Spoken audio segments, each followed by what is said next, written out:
ರಾಜ್ಯದ ಈಡಿಗ ಸಮುದಾಯಕ್ಕೆ ಸಂಪೂರ್ಣ ಅನ್ಯಾಯ ಆಗಿದೆ ಎಂದು ಹೇಳಿಕೊಂಡು 40 ಲಕ್ಷ ಜನಸಂಖ್ಯೆ ಇರುವ ಈಡಿಗ ಸಮುದಾಯವನ್ನು ಎಸ್.ಟಿ ಮೀಸಲಾತಿಯಲ್ಲಿ ಸೇರಿಸಬೇಕು ಮತ್ತು ನಾರಾಯಣ ಗುರುಗಳ ಪುತ್ಥಳಿ ಬೆಂಗಳೂರಲ್ಲಿ ಮಾಡಿಸಬೇಕು. ಕುಲಕಸಬು ಬದಲಾಗಿ ಪರ್ಯಾಯ ವ್ಯವಸ್ಥೆಯನ್ನು ಮಾಡಿಕೊಡಬೇಕು. 18 ಬೇಡಿಕೆಗಳಿಟ್ಕೊಂಡು ಇವತ್ತು ಈಡಿಗ ಸಮುದಾಯ ಜನವರಿ 6ನೇ ತಾರೀಕು ಕಡದಾಳ್ ಶಕ್ತಿಪೀಠ ಕಲಬುರಗಿಯಿಂದ ಪ್ರಾರಂಭವಾಗಿ ಬೆಂಗಳೂರುವರೆಗೂ ಕೂಡ 40 ದಿನದ ಪಾದಯಾತ್ರೆ ಇದೆ. ಇದು ಈಡಿಗರ ಸಾವು ಮತ್ತು ಬದುಕಿನ ಮಧ್ಯದಲ್ಲಿರ್ತಕ್ಕಂಥ ಹೋರಾಟ. ಈಡಿಗರ ಸಂಪೂರ್ಣವಾಗಿ ಮುಗಿಸಬೇಕು ಅಂತ ಸರ್ಕಾರದ ನಡೆಗೇನಿದೆಯಲ್ಲ ಅದು ಸಹಿಸಕ್ಕೆ ಸಾಧ್ಯವೇ ಇಲ್ಲ.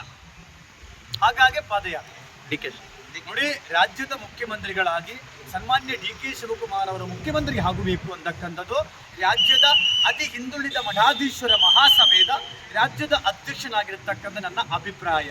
ಡಿ.ಕೆ. ಶಿವಕುಮಾರ್ ಅವರು ಪಕ್ಷಕ್ಕೆ ದುಡಿದಿದ್ದಾರೆ, ಕಾಂಗ್ರೆಸ್ಸಿನ ಒಂದು ರಕ್ಷಕನಾಗಿ ಬಂದಿದ್ದಾನೆ. ಆತ ದುಡಿದಕ್ಕೆ ಕೂಲಿ ಕೊಡಬೇಕು. ಸ್ವಂತ ದುಡಿದ ದುಡ್ಡಲ್ಲಿ ಸಾಕಷ್ಟು ಕೋಟ್ಯಾಂತರ ಹಣ ಖರ್ಚು ಮಾಡಿ ಪಕ್ಷವನ್ನೇ ಕಟ್ಟಿದ್ದಾರೆ, ಬೆಳೆಸಿದ್ದಾರೆ. ಅದು ಕೂಲಿ ಕೊಡಬೇಕಲ್ಲ. ಮತ್ತೆ ಹಿಂದುಳಿದ ನಾಯಕ ಅಂದರೆ ಒಬ್ಬರೇ ಅಲ್ಲ, ಹಿಂದುಳಿದ ನಾಯಕ ಅಂದರೆ ಒಬ್ಬರೇ ಅಲ್ಲ, ಒಂದು ಜಾತಿ ಅಲ್ಲ. ಹಿಂದುಳಿದ ನಾಯಕ ಅಂದರೆ ಸಾಕಷ್ಟು ಜಾತಿ ಇದೆ, 104 ಜಾತಿ ಇದೆ. ಅವ್ರಿಗಷ್ಟು ನ್ಯಾಯ ಸಿಗಬೇಕು. ಆದ್ದರಿಂದ ರಾಜ್ಯದ ಮುಖ್ಯಮಂತ್ರಿ ಶಿವಕುಮಾರನ್ನ ಕೂಡಲೇ ಮಾಡಬೇಕು. ಈ ವಿಧಾನಸಭಾ ಅಧಿವೇಶನ ಮುಗಿಸಿದ ಕ್ಷಣ ಕಾಂಗ್ರೆಸ್ ಹೈಕಮಾಂಡ್ ಅದು ಮಾಡಲಿಲ್ಲ ಅಂತ ತಿಳ್ಕೊಳ್ಳಿ, ಕಾಂಗ್ರೆಸ್ ರಾಜ್ಯದಲ್ಲಿ ಸರ್ವನಾಶ ಆಗುತ್ತೆ ಅಂತಕ್ಕಂಥ ಮಾತನ್ನು ನಾನು ಹೇಳ್ತಾ ಇದ್ದೀನಿ. ನಮಸ್ಕಾರ.